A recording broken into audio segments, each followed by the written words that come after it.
কখনো খেয়াল করেছো, আমরা যা পাইনি সেটা নিয়ে বেশি ভাবি, আর যা আছে সেটা যেন ধীরে ধীরে স্বাভাবিক হয়ে যায়। আজ রান্না করতে করতে হঠাৎ এই কথাটাই মনে হলো, জীবনে কত কিছু আছে যেগুলোর জন্য আমরা একবারও থেমে ধন্যবাদ বলি না। এই যে নিজের একটা ঘর আছে, নিজের মতো করে কিছু করার সময় আছে, আর কিছু প্রিয় মানুষ আছে, এগুলোই তো অনেক বড় পাওয়া। সব ইচ্ছে হয়তো পূরণ হয় না, কিন্তু যেগুলো আছে সেগুলো তো কম না। আজ তাই মনে মনে একটা কথা বললাম, অভাব না ভেবে পাওয়াগুলোকে একটু বেশি ভালোবাসি।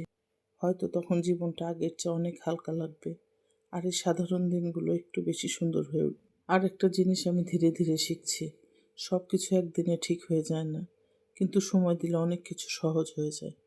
আমরা অনেক সময় নিজের জীবনটাকে কঠিন করে ফেলি, অতিরিক্ত ভাবি, অতিরিক্ত দুশ্চিন্তা করি, আর তারপর নিজের কাছে ক্লান্ত হয়ে যাই। কিন্তু আজ মনে হলো, জীবনকে একটু সহজ করে দেখলেও তো হয়। যা হচ্ছে সেটা মেনে নিয়ে নিজের মতো করে একটু একটু করে এগিয়ে যাওয়া, এটাই হয়তো শান্তির রাস্তা। কারণ সব প্রশ্নের উত্তর একসাথে পাওয়া যায় না, সব কিছু ঠিক হওয়ারও একটা সময় লাগে। তাই এখন আর তাড়াহুড়ো না করে নিজের সময়টাকে নিজের মতো করে নিতে ইচ্ছে করে।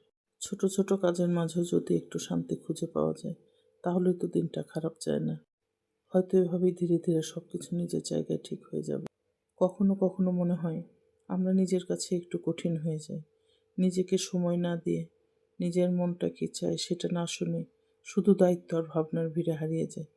কিন্তু সত্যি বলতে নিজের খেয়াল রাখা, এটাও খুব দরকারি একটা জিনিস।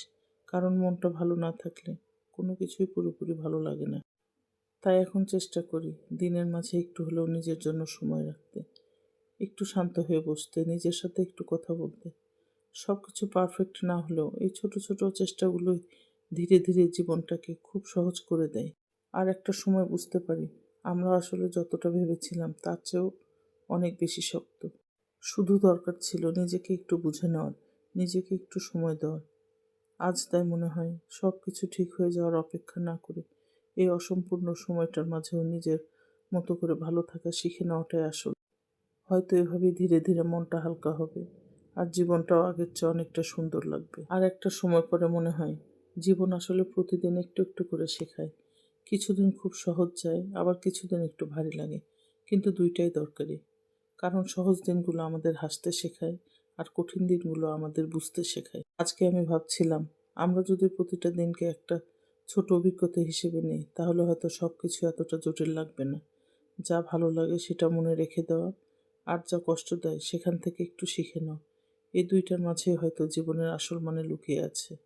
আমরা সব কিছু নিয়ন্ত্রণ করতে পারি না, কিন্তু নিজের মনটাকে কিভাবে শান্ত রাখা যায় সেটা ধীরে ধীরে শিখে নেওয়া যায়। তাই এখন আর প্রতিটা জিনিস নিয়ে বেশি ভাবি না, শুধু চেষ্টা করি যে মুহূর্তে আছি সেটাকে একটু ভালোভাবে অনুভব করতে। হয়তো এভাবেই একদিন পিছনে ফিরে তাকালে মনে হবে সব কিছু মিলিয়ে জীবনটা আসলে অনেক সুন্দর ছিল। একটা জিনিস ধীরে ধীরে বুঝতে পারছি, সব প্রশ্নের উত্তর খুঁজতে হয় না। কিছু অনুভূতি আছে যেগুলোকে শুধু অনুভব করলেই যথেষ্ট। আমরা অনেক সময় কারণ খুঁজতে খুঁজতে নিজের ভালো লাগাটাকে মিস করে ফেলি। কিন্তু আজ মনে হলো সব কিছুর ব্যাখ্যা না পেলেও জীবন থেমে থাকে না। যা ভালো লাগে সেটাকে চুপচাপ উপভোগ করা, এই ছোট অভ্যাসটা আমাদের অনেক কিছু বদলে দিতে পারে। হয়তো সব কিছু বুঝে ওঠা সম্ভব না, কিন্তু সব কিছু অনুভব করা সম্ভব। আর এই অনুভবগুলোর মাঝে একটা আলাদা শান্তি আছে।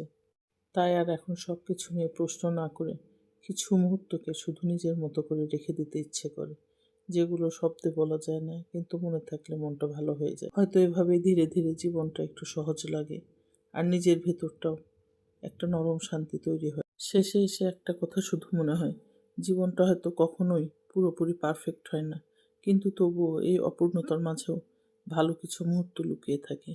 আমরা যদি একটু থেমে সেগুলো দেখতে শিখি, তাহলে হয়তো প্রতিটা দিনই আলাদা করে সুন্দর লাগবে। সব কিছু ঠিক করার দরকার নেই সব সময়, কিছু জিনিস সময়ের উপর ছেড়ে দিলেও ধীরে ধীরে ঠিক হয়ে যায়। আর আমরা শুধু বাঁচতে থাকলে জীবন নিজের মতো করে এগিয়ে যায়।